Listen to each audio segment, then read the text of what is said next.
Hello, Collateral Gaming listeners. Chazzle Dazzle here from the Trial by Error Variety Show podcast. I just wanted to take a few seconds to invite you guys over to what we do. No, it's not video games, but we do invite really awesome and unique bands from all over the world. We dig deep into their souls and find really cool stories to tell you, and there's tons of music every week, so subscribe to us wherever you subscribe to your podcast. We look forward to having you. I'm Ashley Chancellor. And I'm Megan Gomez. This is Collateral Gaming.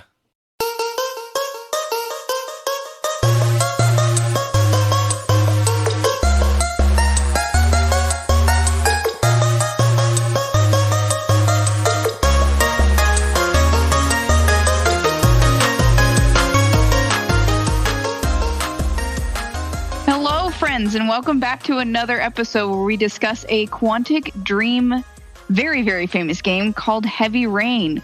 This is going to be an interesting one because this one is now, as we just discussed a couple moments ago before we started, 11 years old. And it's definitely it's definitely going to be a hot take for me because this game is not how I remember it from a couple of years ago. Yeah, definitely. So yeah, right after our episode on Beyond Two Souls, we're delving into yet another Quantic Dream game. These two, I think, are going to be really interesting to compare and contrast. And we may even kind of discuss, or I will anyway, Detroit Become Human a little bit, because that one is also very similar. And these are the three games that I got packaged together when I purchased Beyond Two Souls. And so that's why I was kind of like, hey, let's just talk about, like one of the other ones too. And I'm really glad we are talking about Heavy Rain because there are some things that I love about Heavy Rain that make me like it even more than Beyond Two Souls. But like I said before, there are some things that Beyond Two Souls does better. For one thing, Heavy Rain does feel quite a bit more dated, right? Oh, yeah, absolutely. Especially with some of the graphics and just that what feels like forever sequence when Ethan is just Jason. Jason. Jason. I feel so bad. I used to have a boss named Jason, and every morning in the morning we'd discuss this because he loved video games. And I'd be like, "Good morning, Jason. Jason." And if I needed his attention, I'd call for him like that, and he'd be like, "I fucking hate you. Leave me alone." Favorite part of the game, hands down, because you're just walking around a shopping mall going, "Jason, Jason." And it leads up to one of the saddest parts of the game, but exactly, yeah, it's one of the goofiest moments, and then it's followed by, like the saddest moment in the game, of course, which is when Ethan's son Jason dies, gets hit by a car, and I think that kind of sets the tone for the rest of the game because he's that much more willing to save his son Sean. You've already lost one. This is the only one that's left. I love how the moment is sort of foreshadowed in that prologue section when the bird dies. I thought that was really interesting. Yeah. So you start out with this prologue segment, kind of a tutorial, just kind of laid back, lets you kind of explore the house and figure out some of the other actions, no pressure. And then it goes right into the mall scene. You can look in your mirror like a tool. Yeah. What? That's another one is where Ethan is just sitting there and he looks in the mirror like a tool and he's like, "Yeah, what's up? I'm Ethan." And he's like, Man, I gotta go do some other shit. And it's like, what are you doing, bro? What are you doing? Also, you get to see ass. Yeah. I don't want to see some ass. right, Bo? You gotta show ass to sell movie. Definitely. Show ass to sell movie, Greg. Or in this case, game. But anyway, fair bit of nudity. I really enjoyed the tits. I mean, we got to see titties whenever you got to play as Madison, and it was pretty great. You sound like my husband. Just titties. Don't care. Saw titties. Don't care. Saw titties. Game conquered. Saw titties. But you actually play as quite a few different characters in this game. Beyond Two Souls was focused solely on Jody and Aiden, but this game centers around actually 4 protagonists. Ethan, who we've already mentioned, Scott Shelby, and of course the FBI agent, Jaden, right? Norman Jaden? Yeah, Norman. Norman Jaden. And then, of course, Madison. And each one of them kind of, I mean, each one of them has, I think, a distinct story, and at first they don't seem to be related, but you start to see how, of course, all of these 4 stories intertwine. So I do think that Heavy Rain is a bit more like Detroit Become Human than Beyond Two Souls is. If anything, Beyond Two Souls is kind of the black sheep out of the 3, because Detroit Become Human, of course, features the multiple protagonists whose narratives kind of cross over, and then also, of course, features a more similar UI and control scheme.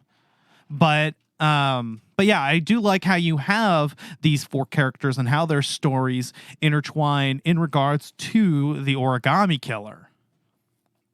Yeah, and you know, Beyond Two Souls is kind of its own different, just because of the way that, you know, the 2 souls intertwine. Obviously, you know, it doesn't have its own necessary, like, protagonist kind of style. You know, whereas you know, in Heavy Rain, you know, it's like 4 different perspectives going into the same plot kind of thing.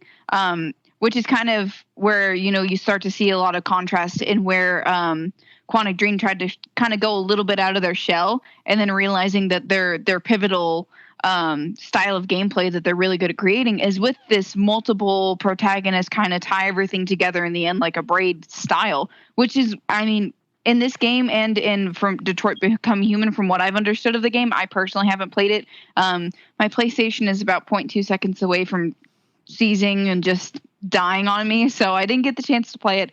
But from what I've heard, they are very very similar but different in a lot of ways like that as well. Yeah.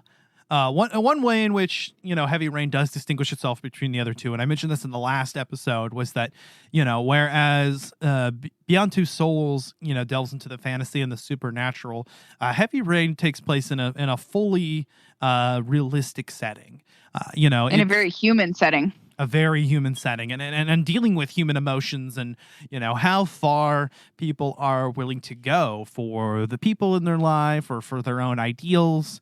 So it is a very interesting story. I love the murder mystery dynamic, and I love how it's not immediately clear how all of the characters' stories intertwine, but eventually they do, and they do cross over each other, and they encounter each other, and just constantly switching, every chapter switching to another character really just changes the whole dynamic. I think Beyond Two Souls makes up for it by throwing the stories all out of sequence. And so it does still feel like the perspective is constantly shifting, because you will deal with different characters, so to speak, because Jodie's a different person when she's a child as she is as a teenager or an adult. So you do have a similar feel, at least in that aspect, but, you know, being able to handle all of these characters differently and the types of choices that they would make also made this game more interesting. Is that instead of solely picking the choices that I felt best defined me, I was kind of digging into these characters' heads and, you know, kind of thinking, you know, how do I feel this character would react here, you know? Exactly. Which is... And go ahead. And going back into Beyond Two Souls, it's like, because the characters are from the same developer, I'm like, man, like, how the fuck would Jodie react to this right now? Like, she'd lose her shit. Yeah. But I feel like she would definitely make it through, because she's a very strong character in that respect. You know, what was interesting, though, in that whole pursuit of, you know, trying to decide how these characters are, is particularly with Scott Shelby, because, you know, the whole time I saw him as this wholesome gentleman, and I made decisions in that way. You know, I made good decisions. I beat up the dude in Lauren's room. Mama, you know? I'm a good boy. Yeah, and I tried to be sensitive and gentle and comforting, and I really, really liked him. He was one of my favorite characters because he just seemed like such a warm person. And what do you know? He's the Origami Killer. Complete twist. Blew my mind. Had no idea. I do love how, you know, several of his thoughts, though, when you kind of go back and play the game again, a lot of them do kind of seem to have this double entendre quality to them, you know? Yeah. Also, it almost just seems like when you play it back, but like your first playthrough, when you realize he's the killer and you think back on those thoughts, it's like he was freaking lying to himself. Like, I don't know if maybe there's like a point where he experienced some trauma that maybe wasn't discussed in the game, but this dude seems to completely forgets who he is. And he's like, yeah, man, like these poor kids, gotta save them. And then like all of a sudden you're just like, fuck yeah. Oh, fuck, man, I killed those kids. Like, I'm the killer. And you're like, huh? Like, it's like the most interesting ending, but something you'd never expect. And it's one of those things where it's like, you're doing like, you're watching a horror movie, for example. I know that this is kind of a tie in horror movies a lot, where it's like, oh my God, who's the killer? And it's like, it ends up being the one girl you didn't expect, or the one guy you didn't expect, or something. And you're like, what the fuck? It's just one of those things that throws you for a complete loop. And I think this game is very, very good at executing. Also, this man's just absolute disassociation from who he was in the past. Like, he just completely disassociates and creates an entire new identity. And it's interesting that no one has a single clue, That's probably the best explanation, because he does seem like a very different person, and some of his internal thoughts, which of course at any point when you're playing a character you can hear their thoughts, which sort of gives you a clue as to where you should go or proceed. Mm-hmm. But some of his thoughts do kind of seem to contradict, so maybe it's possible he did completely dissociate. I mean, after all, obviously Scott feels fully justified in what he's doing. I think he feels bad. I don't think he wants to kill children.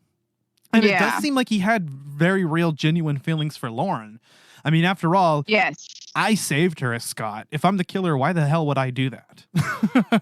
Yeah, exactly. I think he could also just have dissociative identity disorder, just because like he just completely becomes this entirely different dude. And like the guy that killed these kids is a fucking sociopath because his brother died.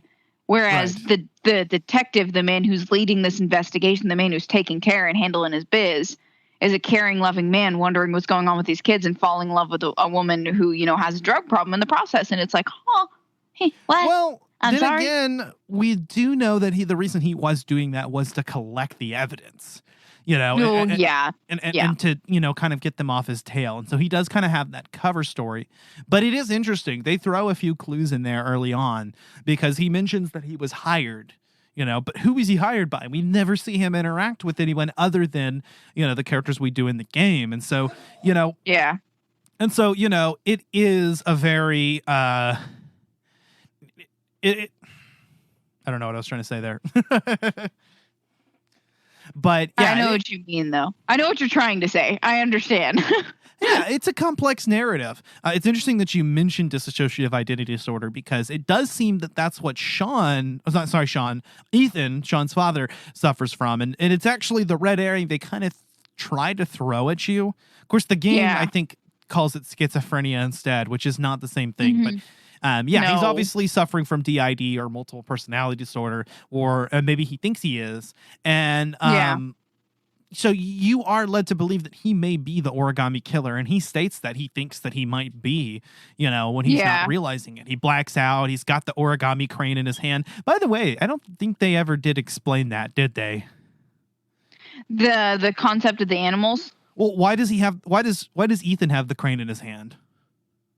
I don't know. And I also don't think the origami was really discussed. Maybe it was, I just don't remember. Because whenever you go visit Scott's mom, you realize, she explains the significance of the origami.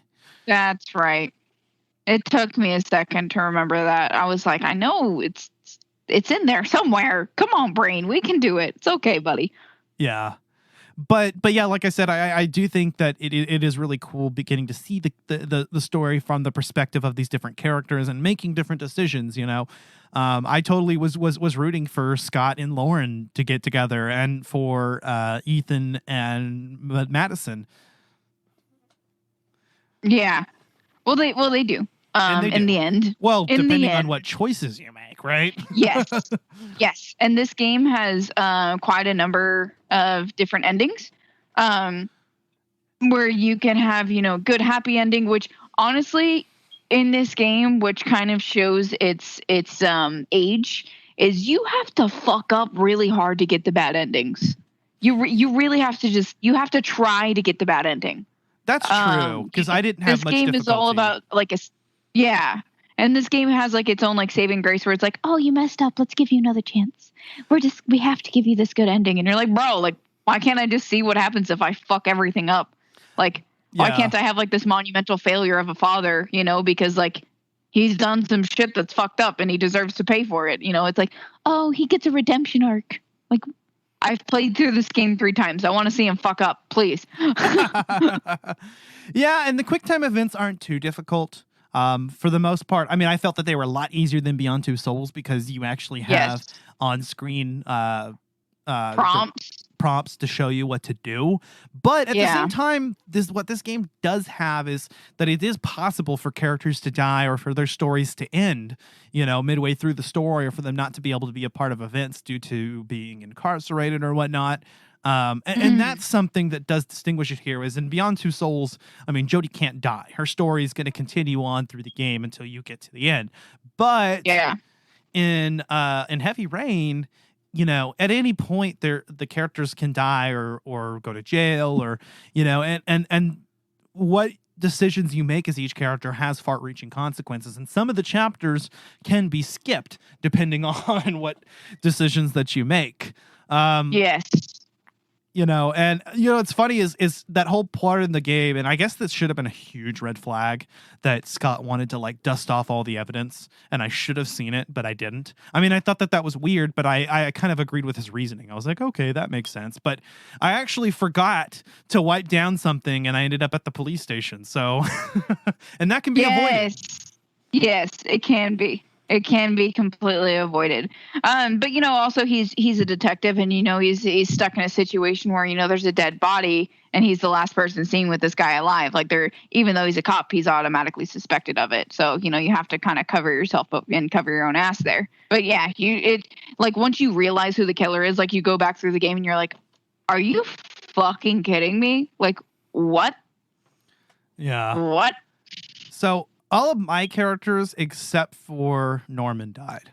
And what sucks is early on in the game, I really didn't understand, and I ended up taking the Tripto instead of making it to the bathroom. And I later learned that I could have made it to the bathroom and not used the Tripto. And so I think it's because I used the Tripto that one time that later on in the game, when he's putting the evidence together and he seems to be figuring it out, he just dies in the middle of that.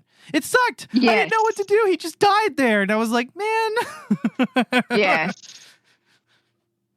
And he was going to figure it out, you know, and he totally knew, you know, that the other cop, Blake, seemed to be in on it. And I think he was, because they didn't make that clear, at least not in my playthrough, but it seemed that he might have been aware of what Scott was doing and was covering for him. Because he did seem awfully convinced, you know, or he did seem awfully determined to throw, you know, the scent on to other people and incriminate other people, you know, as quickly as possible. He was a bad cop, by the way. He broke so many rules. Definitely a lot of dirty cop action there, and lots of, you know, you do get to see a lot of what happens behind the scenes and in police stations, where it's like, you know, I'm going to use the name of the title here, but heavy discussions on, you know, how cases go, how things, you know, will turn out, you know, how do I do this? I have to solve this, you know, I have to help this family, or, you know, just how, you know, you can see a perspective of how a lot of detectives and cops think. And I think that's where this game kind of shines, is, you know, the murder mystery of all of it. It's like a living Clue game, but with an extra horror added to it. You know, it's like, who is the killer? Who did have the candlestick in the bedroom kind of thing? And there's not a lot of games out there that I personally know of that have this kind of narrative. You know, it's like, figure out who the killer is. It's, you know, it's like you can play like Friday the 13th where you're playing as Jason, and, you know, you can do all that shit. Jason. But like, but like, you don't get the opportunity to have like a lot of games where it's like, who is the killer? Who done it kind of thing. I love the murder mystery aspect. I think that's what I enjoyed more about this game than Beyond Two Souls. And I really did enjoy all of the characters because they did seem all to be good-natured people. And a lot of that can be skewed a little bit. But for instance, you know, with Agent Jaden, of course, I was erring on the side of being a good cop and not wanting to resort to violence. Exactly. And, you know, I jived with that character. That seemed to be who he was as a person, which actually really sucked when he died for me. I was like, man, I did enjoy his segments quite a bit, though. He might have been my favorite to play as, but I don't know. I also really liked playing as Scott, too. But Yeah. I love the whole Airy thing and being able to scan for evidence. That was really cool. Made me feel like I was playing, you know, like a crime investigation type game, and being able to find evidence that I might have overlooked and whatnot. I mean, who is your favorite to play as? I would say the exact same, simply because like I'm a crime junkie. I grew up sitting at the dinner table watching like NCIS, CSI, stuff like that. It's the reason why I went into the medical field, honestly, is because of Ducky in NCIS. So, you know, I grew up watching that, and, you know, just being like the crime junkie that I am, you know, it intrigues me. I like to, you know, put pieces together, solve things and theorize and stuff like that. Hence the reason why I also watch Marvel, because there's lots of Easter eggs and everything. But, you know, it's cool to be able to play a character where it's like, oh, what's this? Let me scan it. You know, it's just simply cool. Like I love the investigation and the mystery that shrouds this entire game of who, like I said before, whodunit. It fascinates me. Yeah, it's a crime game, and I love it. Fans of crime shows and true crime podcasts and whatnot, I think, will get a kick out of this game. Because it very much feels like that, you know, whether you're into CSI or Criminal Minds or SVU, I think, you know, or NCIS, or, you know, I think that you'll get something out of it. It is a lot of fun. Another thing I wanted to point out, too, before I forgot, because we were kind of on the subject of it earlier, but it is interesting how many things you realize that Scott did for different reasons than we thought he did. You know, Yes. Okay, so he's collecting the evidence. That's why he's going and doing the PI thing. Maybe his blooming relationship with Lauren has more to do with his guilt over what he did to her son. And of course, Literally. trying to hunt down Kramer, you know, you thought that the reason that he was going after Kramer is because he thought that he was the dude and he was mad. And I felt that with him, you know, and that's why I let Kramer's dad fucking die, because of what that shit he said. I was like, nah, you can fucking die, you bastard. Yeah. I let him die. But in reality, Scott was actually mad because he was dragging the Origami Killer's name through the mud, because he has a legitimate reason, or he feels like he's looking for the ideal father. This guy just did it for kicks, you know? Exactly. And it does show a lot to who he is as a killer as well. And just the fact that he's like, there can be no other. I can't have an imposter. It can only be me. Yeah, he's literally a sociopath. Like, you're just like, once you like, it all comes down to the ending of the game, and you're like, holy shit, this guy is nuts. Like, what the hell is wrong with this dude? There's lots of moments where you're like, damn, like, Ethan's pretty fucked up, and then you like realize, and it goes to the cut through where it's like, my leg is stuck in the drain, and then it's like it all cuts off from there, and you're like, oh shit. Yeah. Oh shit. You're just like, oh my god, it's insanity. Then when they tell you he's Scott, you know, it's funny too, because I remember hearing that this game had like 4 playable characters, right? And then I'm playing as this kid, and I'm like, oh, this is a 5th character. Technically, they didn't talk about him. Oh wait, he is one of the playable characters. Like that one moment when they're like, Scott, and I'm like, Scott? Yeah. Who's Scott? Oh no, Scott. Yeah. Scott Shelby. No, I liked him. And I'm literally sitting here in disbelief. No. You know, he's burning all this evidence, and I'm going through my mind. I'm like, maybe nope, he's the Origami Killer. Scott's like, and I brought you murder. Judas, no.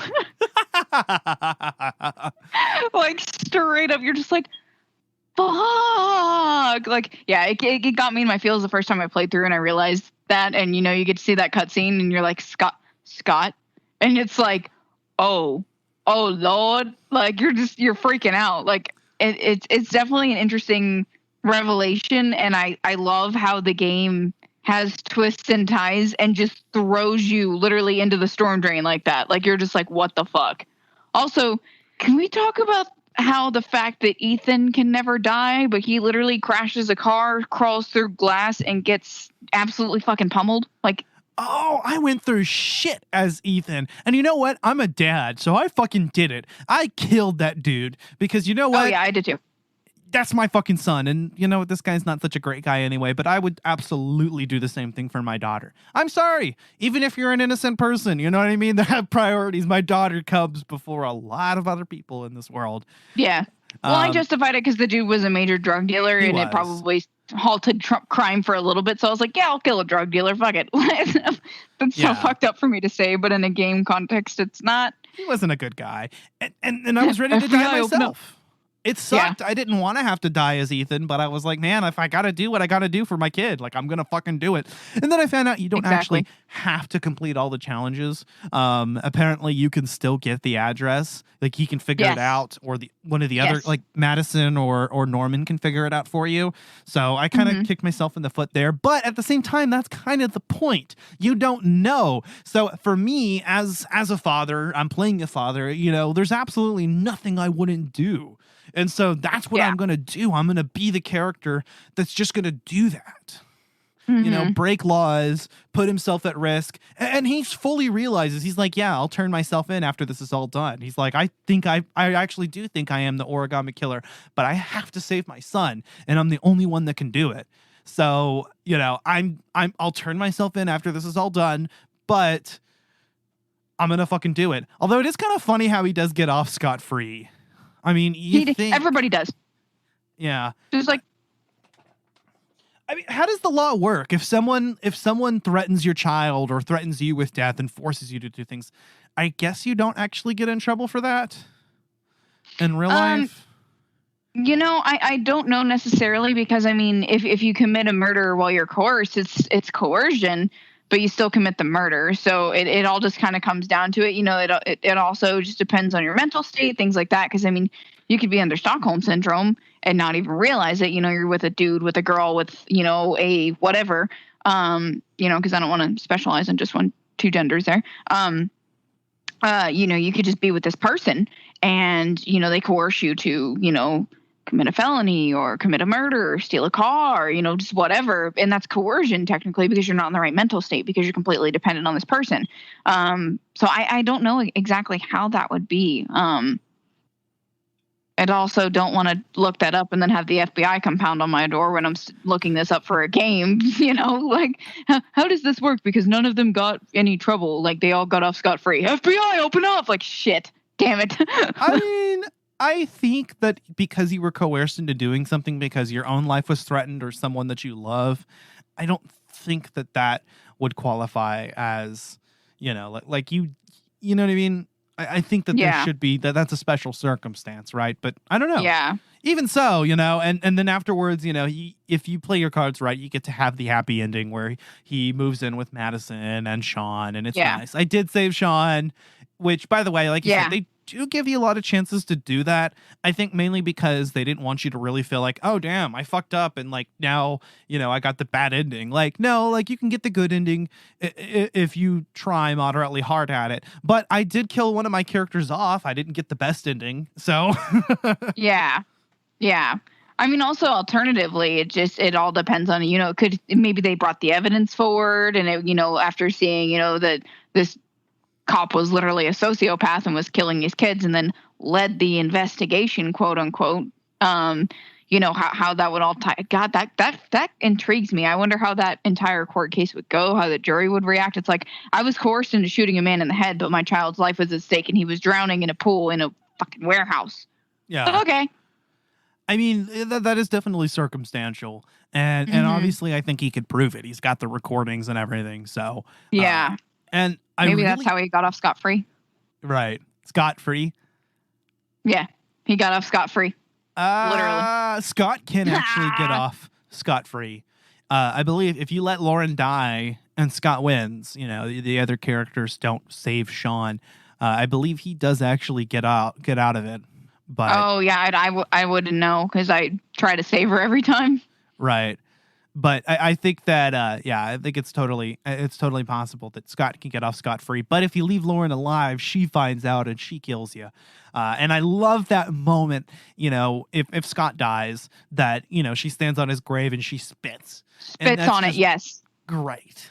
You know, She's like, fuck you. I'm like, yes, honey, get it, girl. get it. Yeah, I was just it's such a cool story. I really liked it. It's definitely very well written. Now, as far as the voice acting goes and the graphics, it does feel quite a bit more dated, like I said before, than Beyond Two Souls does. But if you can look past it and understand that this game is from the early PS3 era, it still is definitely worth checking out. And I think you'll have a good time with it. The control system is a little awkward. The whole having to hold R2 to walk around is weird. Shaking your controller. Shaking your controller. Oh my God. I can't tell you how many times I'm like, I'm trying to charge my controller and I'm shaking it so that the charger falls out, or I have headphones in and the headphones fall out. If I could turn off the motion controls, I probably would, just because it was so annoying. Yeah. I mean, it's good in game. There's times when motion control works and times where it doesn't. And it's great that it's inclusive in this, but this game was also re-rendered, which I think is the most updated version for the PlayStation Move. And, if you don't have that at home, if you just want to have a simple gaming experience, I don't want to be shaking a controller around, because I personally get really scared of messing the controller up, because controllers aren't cheap. Even with The Last of Us having to shake the controller to do the batteries. Moments like that scare me. Or not, really? Is it The Last of Us? I feel like it is. I seem to remember that. I know you do that in Outlast too, where you shake the controller and you tap it.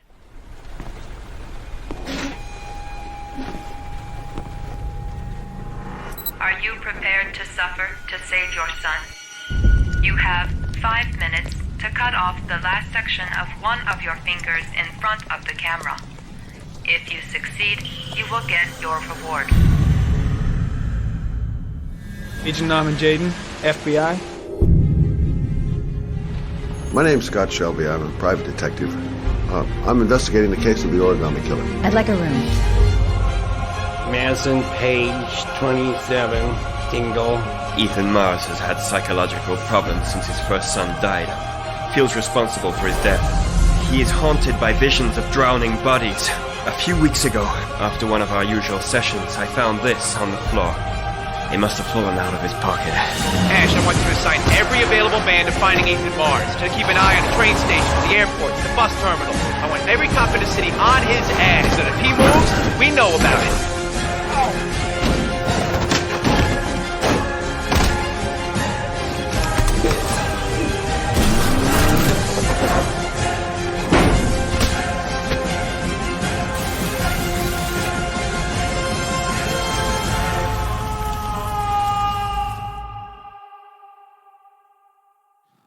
It always freaked me out because especially sometimes it didn't feel like I was shaking the controller hard enough, so I'd have to shake it harder, and I'm just like, I'm gonna break something. Why do I hear a rattle? What's going on? I don't like this. Yeah, I understand. It did seem a little jarring, but it does make the sequences just that much more tense. This game, out of the three, definitely seemed the most tense. There are sequences where you're stuck in a car and you gotta hit the car. You gotta hit the quick time events fast enough. Where you're about to get thrown into a fucking car demolisher or whatever you call that. Car crusher. Yeah. Yeah, a car crusher, or you're stuck in a car in the water, or you're facing oncoming traffic and you're about to smash, head on. There were so many tense segments in this video game, and having to get the motion controls just perfect made that even more difficult. One action that I messed up on quite a bit when it was in the middle of a quick time event was when you had to tilt the analog stick up and then circle around. Sometimes I didn't get that right when I was trying to do it quickly. Yes. That one bugged me probably the most because I'm like, it's this game, and it has a pretty good tutorial sequence, but those kind of quick time events, you only do them on the spot. And if you don't get it right the first time, you don't understand how to do it later. So you're just you're setting yourself up for failure, essentially. That's one of the cons I have of this game. Right. Which is good that they give you a good tutorial, but technically speaking, there is a lot that you can miss. So But they do give you a few sequences that aren't as important before throwing into these high-tense situations where I think a character can actually die or the storyline can be altered too much. But I definitely felt tense all the way throughout. And I'm glad that my characters all at least made it to the end of the game. Absolutely. So... Didn't kill everybody off like you can in Until Dawn. Right. And Until Dawn, like, I also managed to keep characters alive. But I also kind of used the internet a little bit to help me with that. Like, I didn't want to spoil the whole plot or anything, but I did want to make sure that I made choices that wouldn't leave characters for dead. So I did cheat a little bit with that one. This game, I kind of went in blind, though. I actually didn't know much of what was going on.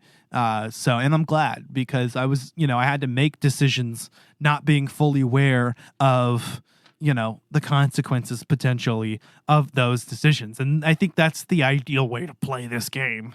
Yeah.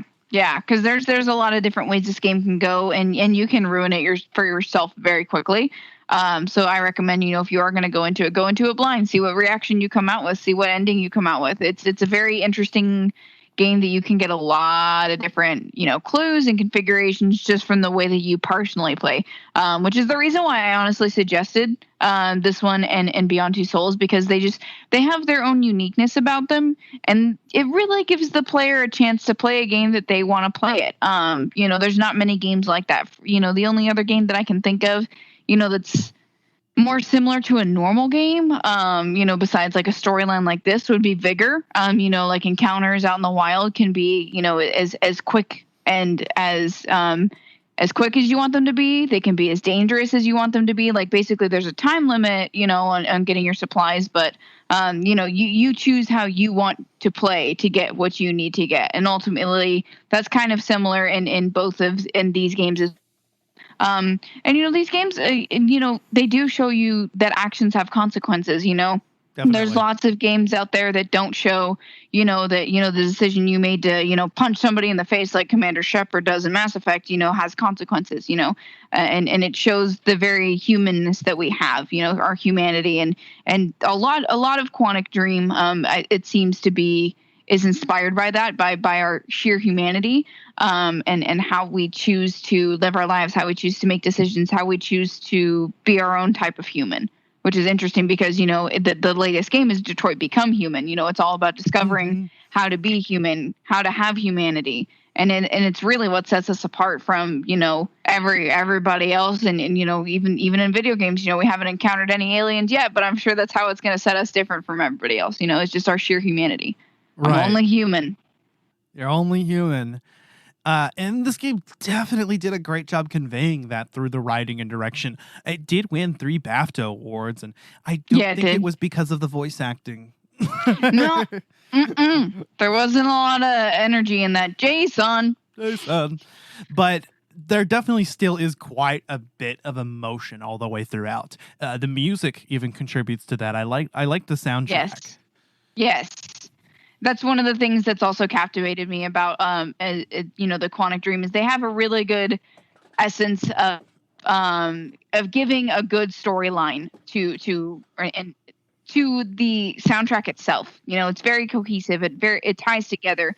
Graphics on a game, they're going to get better over time. They're going to change over time. But there's one thing that never changes, and it's how well you can create a soundtrack to go with a game. Have those slow, low moments of grief, of sadness, of just utter depression, and this overwhelming sense of just, ugh. And then there's moments where you win the victory, you get the trophy, whatever it is, and there's not many games that can portray such emotion as the soundtracks in these games. Like, they tie you in. It's a good way to get a good game, is look at that soundtrack, see, how it all gets together and intermingles with the, unfortunately, in this game's case, it was not the best, but how it also intermingles with the voice acting, because that's really what's going to draw you in. Yeah, it is, the soundtrack helps convey the sorrow throughout or the tenseness in certain situations, the suspense. Mm-hmm. And despite the technical limitations at the time, I think it comes across real well. It sounds great. Really Yes. kind of has a little bit of, again, of that crime show, murder mystery, detective type story. Mm-hmm. I did like how the mood would sometimes change somewhat. When you're playing as Scott, you're playing as a PI, so it feels like a more classic detective tale, whereas Norman Jaded utilizes less traditional tactics and more of modern tools, and it really feels more like a CSI type show. Mm-hmm. Exactly. So, I did like that. It's something cool that you get to see. And there's lots of, just, I don't want to say vibes because I don't want to sound very Gen Z of me, but, there's lots of different contrasts and hues, even in just, the graphics they're as good as they can get for 2011, I guess. But there's lots of just in the color. When you're with Scott, you get a very classic, like crime scene feel type color scheme. You get a very, classic kind of soundtrack, and it sets the tone for that character. And then you go to Norman, and it's very, uppity and poppy, and he's like, I'm gonna figure this shit out. And he's like the new kid on the scene, and you feel that when you're playing the game. It's like, like you make these simple, human errors, like, misspelling a word or something. It's like Norman, and then it's a seasoned cop. Scott, where you're just like, yeah, like I'm gonna get this one out and get home, make the wife dinner before, it even hits the end of daylight here. And you're like, okay, like, sure, whatever, bye. And then, of course, you've got Ethan, who is the parent that's desperate to save his child, willing to do literally anything in order to save him, and puts himself in these perilous situations. And you feel the suspense. One part of the game that was kind of interesting for me was, I remember in one scene, of course, the scene where Ethan or with Sean gets kidnapped. In the next scene with Ethan, they ask you to recall details, and I actually had some difficulty with that. And then the game kind of has that shaky word, the shaky text and everything. And so it's kind of cool because I myself couldn't recall specific details like what color clothes Sean was wearing. So yeah, because it's one of those things, exactly. It's like, especially if you're in your normal routine, just doing something with your kid. It's just an everyday, and it's one of those things that in retrospect, it's like, oh, I should have paid more attention. And I'm not a biological parent myself, but I am a step parent. And even just in the things like that, you're just enjoying your life so much with your small human that you don't think of those things. So I can totally understand why he's shaky sitting in the police station, like freaking out, because it's like, I should have remembered that. I should, and in this situation as a parent, and I feel like this is with any parent, unfortunately, that has to go through, having a situation where the child is taken, you start to doubt yourself. It's like, I should, take a picture of my child, every time we leave the house. I should have, something ready to go. And you start to get paranoid about how you are as a parent and how good you are as a parent, which you can see clearly in his character. He is a good parent, and I fully believe that. And then, of course, and despite how unqualified he may be, as a professional in these circumstances, he's not a detective, he's not a police officer, or an FBI agent. He still does whatever is necessary, and he doesn't have the training to remember specific details, and that's what makes his moments all the more desperate. And then, of course, absolutely. And then, of course, you have Madison, who's just stuck in the middle of this, a complete bystander who ends up throwing herself into the situation because, she, I guess, is an honest, good-hearted person. She's just a good lady. She's a nice lady. That's all I have to say about her. And she's hot. Oh, yeah, she's very pretty.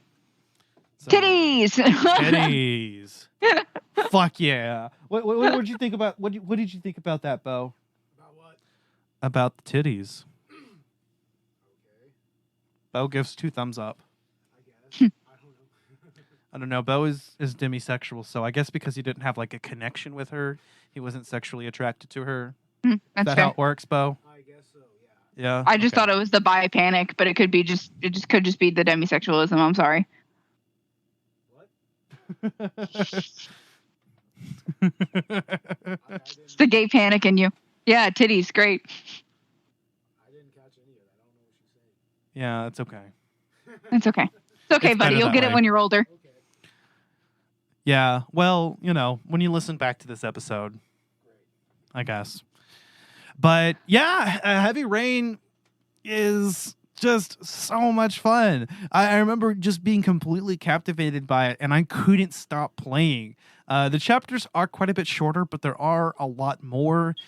Does the game feel? Does the narrative feel a little bit repetitive at times? Maybe, because you do keep going back and forth between kind of the same things. You've got Ethan doing the trials. You've got the other characters just sort of investigating. But at the same time, I'm constantly waiting for the next thing to happen, and I want to know what that next trial is, and I want to know how these other characters are going to interact, or other paths going to cross, and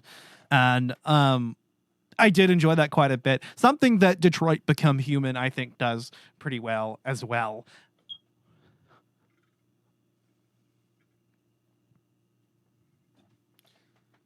But what happened? Huh? What? Did something happen?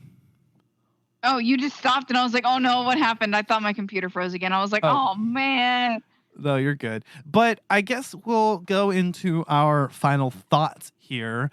What do you think about Heavy Rain? Megan? As a lover of storyline games, I think this is an interesting choice to make, especially if, as I said earlier, you're a huge fan of true crime or just the crime procedurals like NCIS, CSI, Criminal Minds. I could name up the whole alphabet soup, because I watch all of them.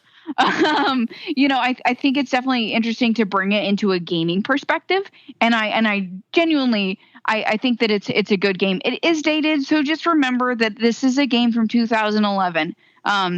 It's not going to be as pretty as some of these games that have come out recently. Horizon Zero Dawn, God, you're beautiful. It's not going to have the most beauty, but that's not really the point of this game. The point of this game is to delve yourself in an intense murder mystery, whodunit type thing. It's like a real life Clue, but with a little bit more detail and more depth into the players instead of just playing with your family or your friends. So it's definitely a lot of fun. I know that it does come in a package with Beyond Two Souls and Detroit Become Human. They're very, very good games. They do have, lots of, pros and cons, and, it's very, very mixed in the gaming community on whether, it's a good game or a bad game. It just depends on the gamer. So if it doesn't work out for you, it doesn't work out for you. I do believe that it is available on PlayStation Plus and you can play it. I think it's worthy of a pickup if you're just kind of bored of doing the same thing, because it's not usual. And neither is Beyond Two Souls, neither is Detroit Become Human. They're all their own different game that's very left field, and they all deal with lots of different issues. Right. Just Quantic Dream as a cohesive company really strives to do that. I do hope that they come out with something else in the future so we can see what other field they can develop in, as far as this style of game. Other than that, I think, I think I picked a solid choice for us to discuss. This was one of my picks, and I'm pretty excited about it. Hell yeah. I love it. Despite a few small seeming inconsistencies, I think the plot is solid. Like I said, I was hooked. I was constantly wanting to know what happened.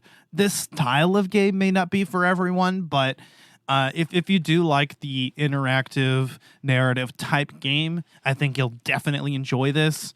And if if older games, and if older game graphics and controls and UI don't bother you too much, then I think you'll get a kick out of this. They don't bother me too much. I play old games all the time, so yeah, that's fair. That's fair.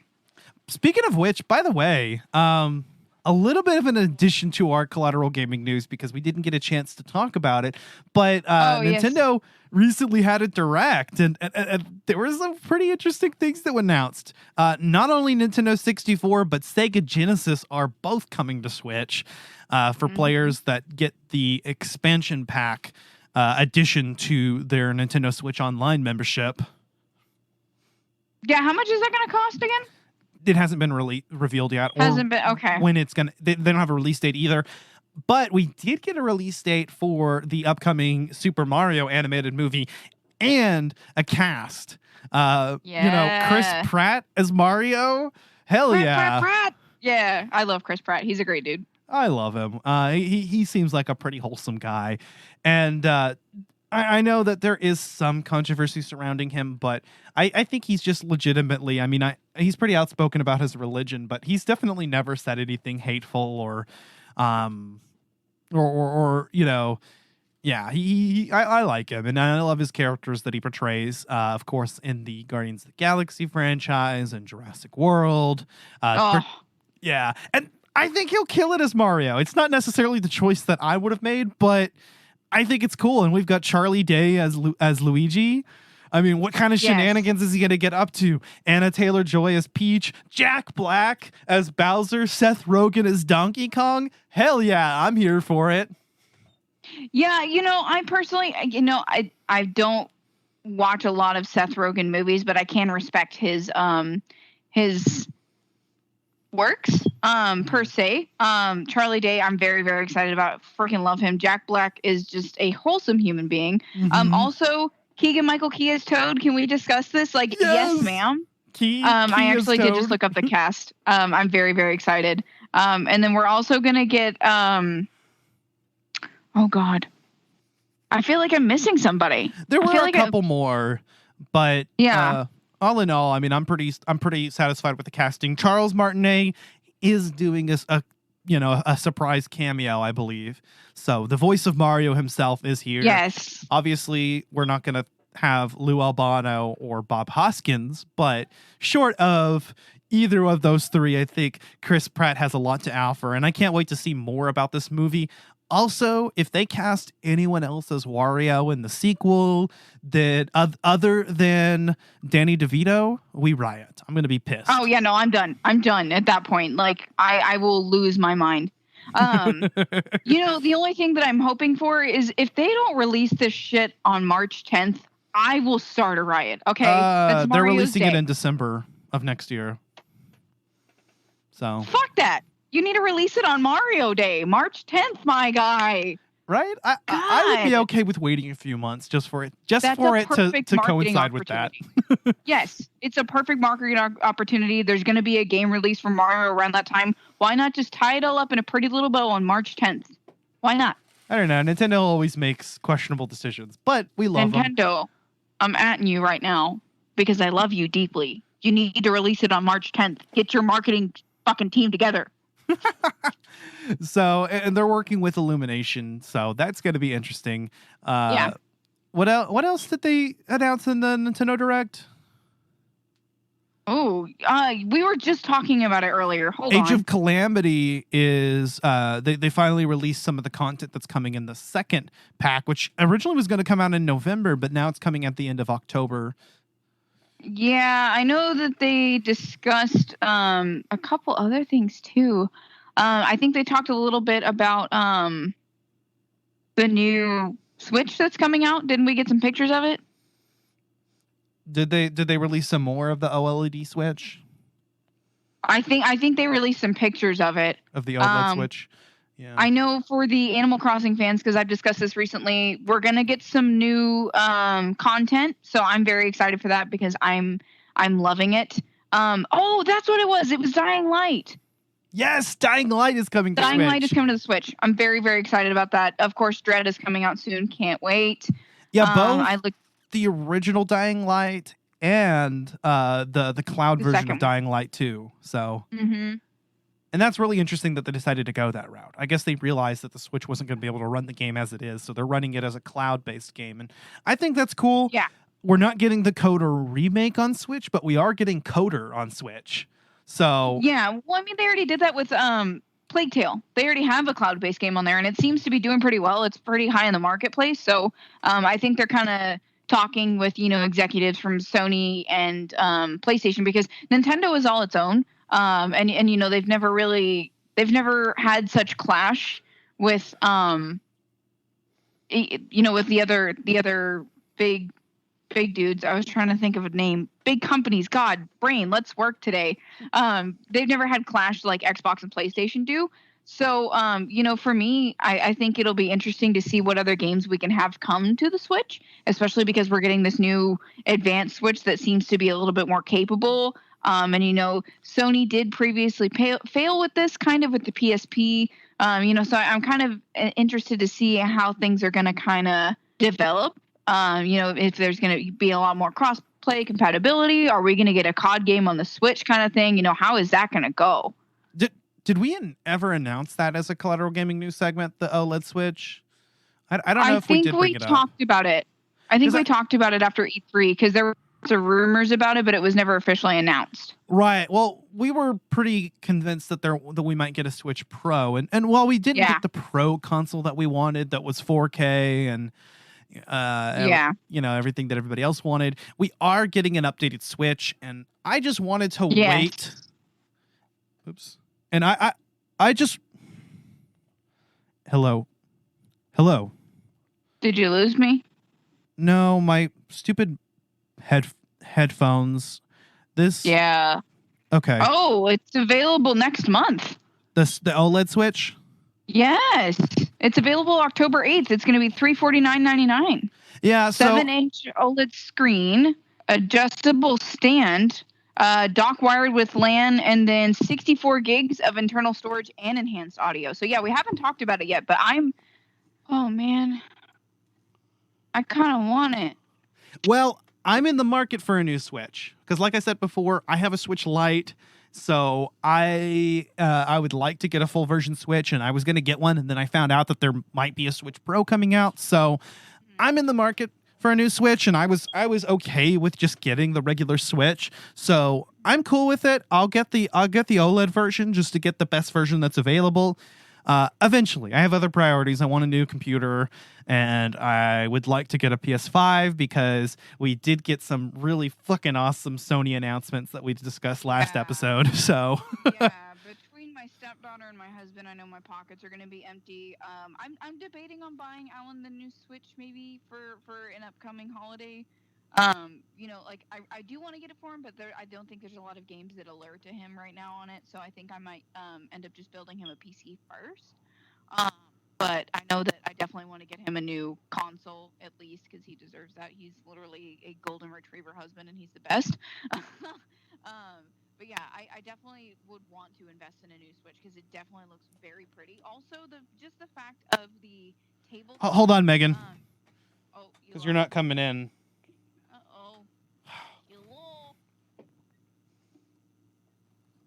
Hello. It is me. Hello. There we go. Okay. Okay. All right. Nope. No. It's the headphones, but yeah, because it's the input, right?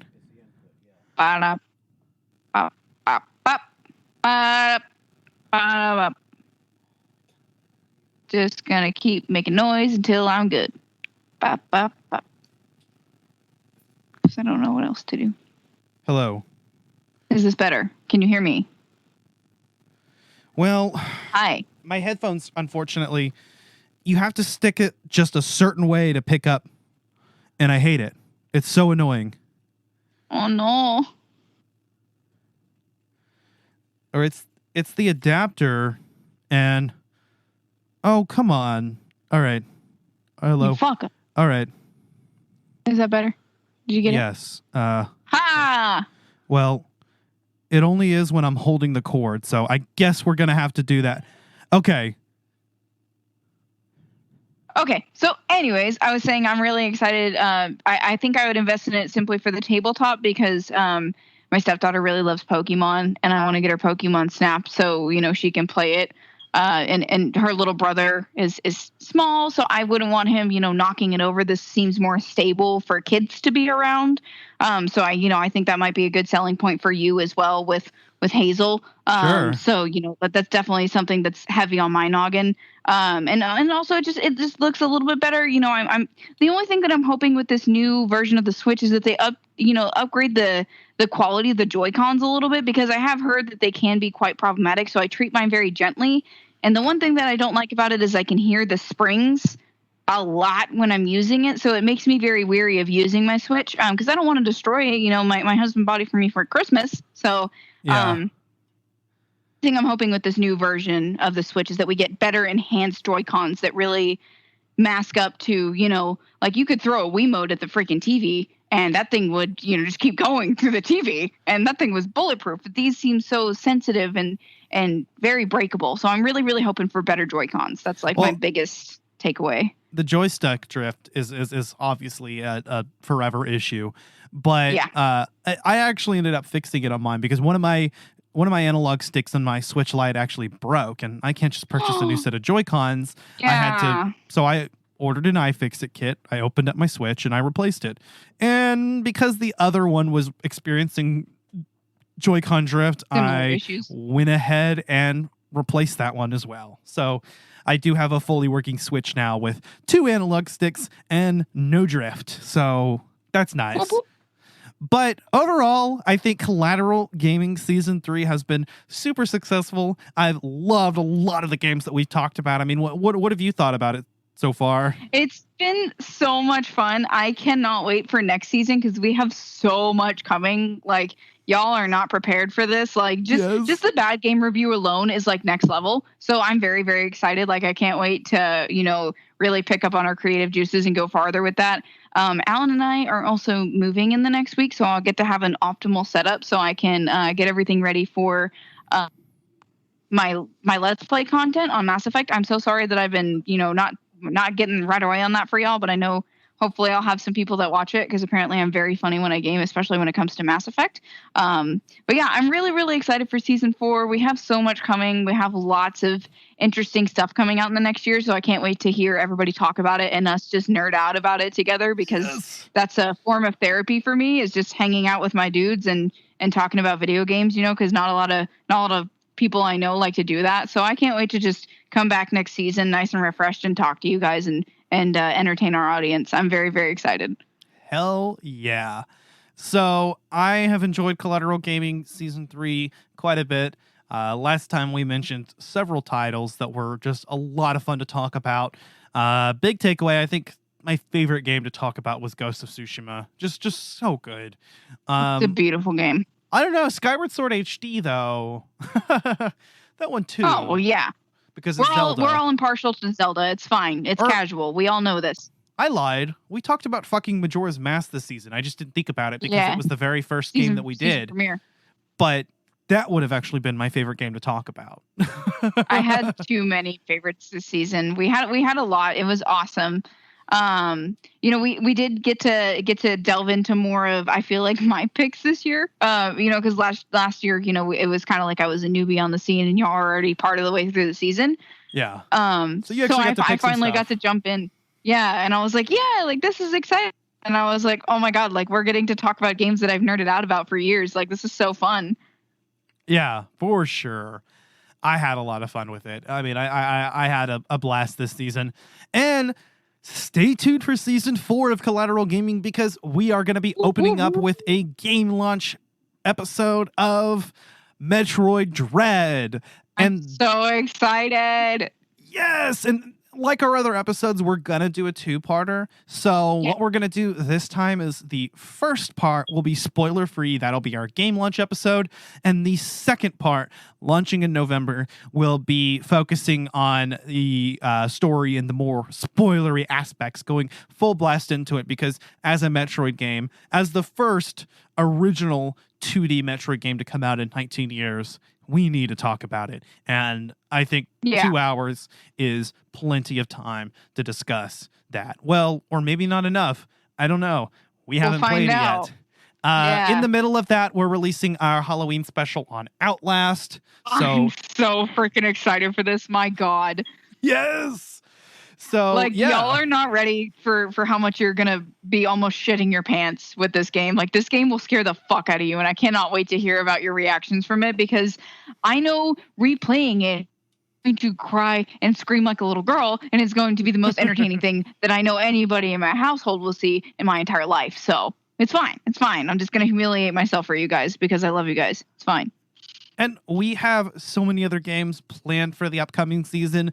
Believe me, guys, we are really excited to share some of that with you. We'll be doing another Collateral Cinema crossover with an upcoming video game movie adaptation, so stay tuned for that. Season 4 starts up in October. You can find Collateral Gaming wherever you get your podcasts. We are on Apple Podcasts, Spotify, Google, YouTube, and many others. If we're not somewhere, let us know. While you're waiting for more Collateral Gaming content, I think we will continue to be releasing the bonus round episodes. But if that's not enough and you absolutely can't wait till October, check out some of our Patreon content. We have Let's Play video game commentaries, and Megan's going to be releasing a Mass Effect commentary very soon. I'm going to catch up on some of the stuff that we were getting behind on. And if you enjoy this episode, then please leave us feedback on your platform of choice. We'll definitely accept a 5-star review on Apple Podcasts. Heck yeah, man. Check us out on Podchaser as well, the social network for podcasts and podcasters. We are also on social media, so check out our Facebook page, check out our Facebook group, Collateral Media Podcast, where we post content from both Collateral Cinema and Collateral Gaming, and you can post content there as well, as long as it's movie, video game, TV, anime, or podcast related, at least tangentially. And also, I forgot what I was going to say. Oh, we're on Twitter and we're on Instagram as well. And if there's any new social media that you'd like to see us on, we're happy to check it out. If you want to see me make some TikToks or something, I'll try it. I'll attempt it. I've already made a few, but it's fine. TikTok. Hey, maybe we'll make a snap. I'll tell you what, we will not be on Parler. That's one that I'll be skipping out on. Sorry, friends. But I think that's all there is to say now. Any closing thoughts for our season 3 viewers, Megan? Thoughts for season 3. Thank you so much for joining us in this incredible adventure that we're going on. We're just a bunch of nerds who like to talk about, our favorite thing in the world, which takes us out of our own heads, which is video games. I hope that y'all continue to learn and develop with us. And we always love your interaction. We love you no matter what. Please don't ever hesitate to reach out to us if you ever need anything. If you just want to talk, if you think we're stupid and you need to give us, some terrible feedback, that's fine. I'd just love to hear from you guys in general. And I really hope that you guys are excited for the next season. This has been definitely been a learning experience for me in the best way. And I love that, I can take something that I've been passionate about for years and talk about it, just with people that, I enjoy their company. And I can't wait to continue to expand my horizons next season. Well said. And thank you. Yeah, feel free to reach out to us if you're a podcaster or streamer, gamer, anybody else that you want to collab with us. Hit us up and let us know. We'll be happy to send you the list of games upcoming for next season, and that way you can jump on any episode. If you have an idea or a suggestion, recommendation that you'd like for us to go over, feel free to throw that our way as well. But if there's anything you want us to play, let us know. We'll try it. We'll try it. We'll try anything. I mean, I'm a try guy. I'll try anything. It's fine. I sat through Zelda CDI and Sonic the Hedgehog 2006. So bring it this way. We can only go up from here, my friend. But that being said, I'm Ashley Chancellor. And I am Megan Gomez. This is Collateral Gaming signing out of Season 3, and see you guys in October. Goodbye, Season 3. Collateral Gaming out. Peace.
Collateral Gaming is a Collateral Media podcast. All music and game clips are owned by their respective creators and are used for educational purposes only. Please don't sue us. We're poor.